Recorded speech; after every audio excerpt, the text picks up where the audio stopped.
السلام علیکم۔ آج کی ہماری کہانی ہے اتفاق کی برکت کہ ایک ساتھ رہنے سے کس طرح برکت پڑتی ہے۔ چلو شروع کرتے ہیں ہم اپنی کہانی کو۔ پرانے زمانے کی بات ہے کہ ایک غریب کسان کے پاس بیلوں کی ایک جوڑی تھی، یعنی کہ اس کے پاس 2 بیل تھی۔ انہی کو ہل میں جوتتا، ان سے کنویں سے پانی نکلواتا اور بوجھ بھی اٹھواتا تھا۔ کام کرتے ٹھیک تھک جاتا تو بیلوں کو تھان پر باندھ کر لمبی تان کر سو جاتا، یعنی کہ وہ بہت زیادہ کام کرتا، جب وہ خود تھک جاتا تب وہ بیلوں کو باندھ دیتا اور خود سو جاتا۔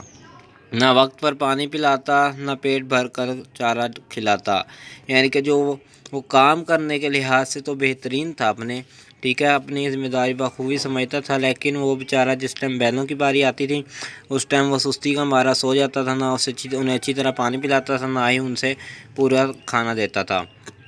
دونوں بیل دن بہ دن لاغر ہوتے جا رہے تھے، یعنی کہ کمزور ہوتے جا رہے تھے، لیکن کسان کو ان کی پرواہ نہ تھی۔ تو ایک دن بیلوں نے سوچا کہ یہاں رہے تو سوکھ کر مر جائیں گے، یعنی کہ جس طرح کے بیل کہنے لگے کہ اگر ہم یہاں رہے تو بھائی ہم نے تو مر جانا ہے بہت ہی جلدی، یہاں سے نکلتے ہیں، کہیں دور جا کر جنگل میں آزادی کی زندگی گزارتے ہیں، وہاں جا کر ہم موٹے تازے ہو جائیں گے کچھ۔ وہ کیا کرتے ہیں، وہ ایک رات دونوں بیلوں نے سوچا کہ یہاں رہے تو سوکھ کر مر جائیں گے، بہتر ہے کہ یہاں سے بھاگ کر جنگل میں پناہ لے لیں، جیسے کہ میں نے ابھی بتایا آپ کو۔ چنانچہ انہوں نے دانتوں سے اپنے رسے کاٹے اور چپ چاپ جنگل کی طرف چل پڑے۔ جنگل میں پہنچے تو ہر طرف ہریالی اور خوشگوار فضا پا کر بہت خوش ہوئے۔ یہ ان کی زندگی کا بہترین دن تھا۔ خوب پیٹ بھر کر کھایا اور پاؤں پھیلا کر سو گئے، جیسے کہ کسان پہلے کیا کرتا تھا۔ اسی طرح وہ سارا دن گھاس چرتے، ندی سے پانی پیتے اور اپنی قسمت پر ناز کرتے۔ اسی طرح ایک مہینے گزر گئے۔ دونوں بیل خوب موٹے ہو کر 2 سانڈ بن گئے، جس طرح کے موٹے تازے سانڈ ہوتے ہیں بلیک کلر کے۔ ان کے لیے ہر دن عید کا اور ہر رات شب برات تھی۔ ایک دن ایک بھولا بھٹکا شیر ادھر آ نکلا، 2 موٹے تازے بیل دیکھ کر خوش ہو گیا اور لگا دہاڑنے۔ بیل بھی شیر کو دیکھ کر ڈکارے اور اپنے سینگ لہراتے ہوئے مقابلے کے لیے تیار ہو گئے، یعنی کہ وہ اتنے موٹے تازے ہو چکے تھے، جنگل کا بادشاہ جو کہ شیر ہوتا ہے وہ ان سے بھی نہ ڈرے اور ان کے سامنے لڑنے کے لیے سینہ تان کر کھڑے ہو گئے۔ سینہ تو ان کا تھا نہیں، وہ اپنے سینگ لہراتے ہوئے کھڑے ہو گئے، اپنے سینگ لہراتے ہوئے مقابلے کے لیے تیار ہو گئے۔ شیر چست لگاتا تو دونوں بیل اسے سینگوں پر لے لیتے۔ بہت دیر تک لڑائی ہوتی رہی، آخر شیر کا سارا جسم زخمی ہو گیا اور بال سے خون رسنے لگا۔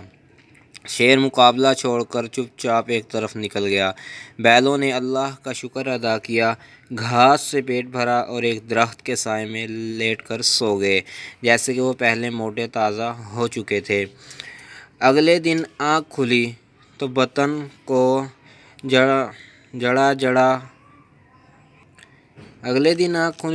کو جڑا کر اٹھے، اپنے سینگوں کی تعریف کی کہ اللہ نے کیسا اچھا ہتھیار دیا ہے کہ ایک شیر کو اپنی شیری ہی بھول گئی، جیسے کہ وہ اتنے مقابلے کے ساتھ اس کے ساتھ لڑے کہ انہوں نے کیا کیا کہ شیر جو تھا شیر کو بھگا دیا، دونوں نے ایک ساتھ مل کر اتفاق سے لڑے، جس طرح ہی شیر بھاگ گیا، اگلے دن اٹھے اور وہ اللہ کا شکر ادا کرنے لگے کہ ہمیں اتنی اچھی اللہ نے نعمت عطا کی ہے سینگ، جو کہ جس نے شیر کو شیری ہی بلا دی، جو کہ شیر اپنے جنگل کا بادشاہ مانا جاتا ہے۔